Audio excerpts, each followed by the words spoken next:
देख रहे युवा दस्तक बिहार। मैं हूं सोनू कुमार। इस वक्त मौजूद है हम लोग यह चिकनी फुलकाहा चौक कमरिया मधेपुरा में मौजूद है।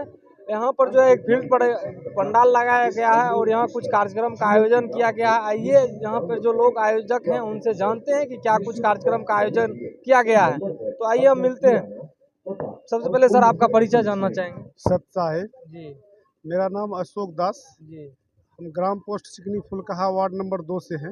जी हम संतराम पाल जी महाराज से लगभग 18 मार्च 2021 को ही हम जुड़े हैं।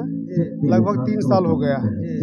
तो हम यही बताना चाहेंगे इस समाज को, जो इससे पूरा क्रूतियाँ इससे हमें सबको छूट सकता है।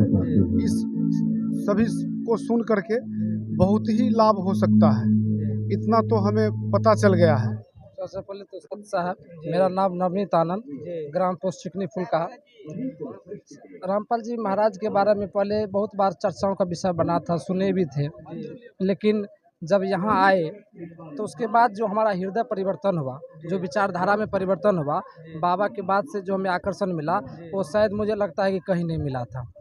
इस बात से इस गांव के तमाम लोगों से भी आग्रह करेंगे कि जो मन में गलत विचारधाराएं हैं उनको लेकर आप लोग यदि हैं तो उसको समाप्त करें और बाबा के दरबार में आए और बाबा की बातों या विचारों से आप लोग भी प्रभावित होंगे। निश्चित रूप से है यह चीज़ जो आपको यहाँ मिल रहा है, शायद मुझे लगता है कि कहीं मिलेगा।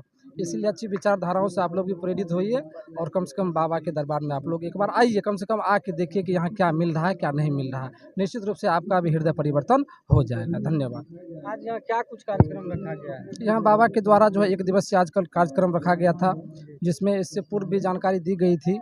कुछ लोग भी आए और जो भी जिसका मतलब जिसके मन में गलत विचार भी थे वो भी प्रयास किए कि बाहर से हम लोग बाबा को सुने। यदि इनके वक्तव्य को वो लोग सुने तो स्वतः ही पंडाल में आकर बैठे और ध्यानपूर्वक देखिए अभी 1 घंटा से प्रोग्राम चल रहा है। वो लोग भी काफ़ी बढ़िया ध्यानपूर्वक से अपने प्रोग्राम को पूरे समझ रहे हैं और सुन भी रहे हैं और लोगों को प्रेरित भी कर रहे हैं।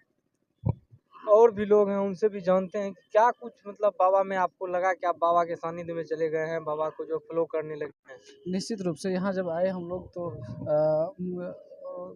सर के माध्यम से भी पता चला कि यहाँ बहुत बड़ी कल से ही पंडाल की तैयारी हो रही थी।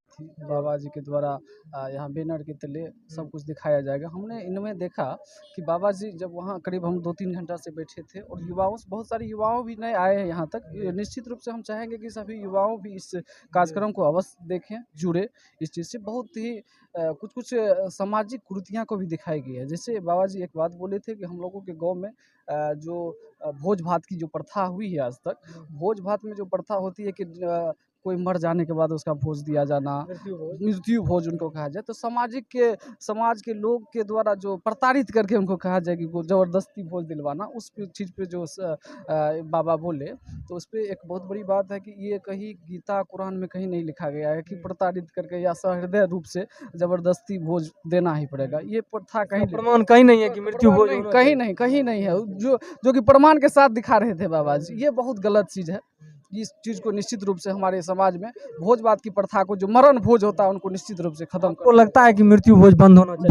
बिल्कुल बंद होना चाहिए। आप इसका समर्थन करते हैं? बिल्कुल समर्थन करते हैं इस चीज़ का। सभी एकदम समाज में इसको रोक लगाने का प्रयास करेंगे, आगे आएंगे, सामने आएंगे। बिल्कुल आएंगे हम लोग, हम सभी युवा साथी, सभी दोस्तों निश्चित रूप से आने वाले पीढ़ी में, आने वाले समय में हम लोग निश्चित रूप से इस चीज़ का, आज से हम लोग इस चीज़ को संकल्प ले लिया है कि मृत्यु भोज रुक जाना चाहिए हमारे समाज से। हम सभी युवाओं, मान लीजिए हम लोग हुए और सारे हमारे जो इस मतलब उसका जो है विरोध कर, हाँ बिल्कुल करेंगे दूसरी बात कि यहाँ एक बहुत बढ़िया चीज़ जानकारी मिला, जिस चीज़ से हम लोग तो ग्रेजुएट जरूर है लेकिन अवगत नहीं थे इन चीज़ों से, कि एक पुस्तक है सोम प्रकाश पुस्तक। उस पुस्तक में कहा गया कि बहुत अच्छी चीज़ थी जो हम लोग इस चीज़ से अवगत नहीं थे कि विधवा पुनर्विवाह के बारे में तो कई बार चर्चाओं का विषय भी बना था, सुन भी रहे थे, लेकिन यहाँ इस बात को कि कुछ जैसे कुरीतियाँ जो लिखा हुआ था सोम प्रकाश नामक पुस्तक में, उन चीज़ों को बाबा जी पब्लिश करके और सबके सामने मीडिया के समक्ष दिखाए, जिस बातों से हमारा समाज और हम जैसे युवा, हम जैसे समकक्ष युवाओं को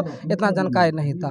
तो इसका मतलब लग रहा है कि आजकल के युवाओं को जो भी आप यदि ज्ञान ले रहे हैं उसके साथ यदि आध्यात्मिक ज्ञान भी आपको हो जाए तो आप समझिए आपका जीवन उज्जवल हो सकता है।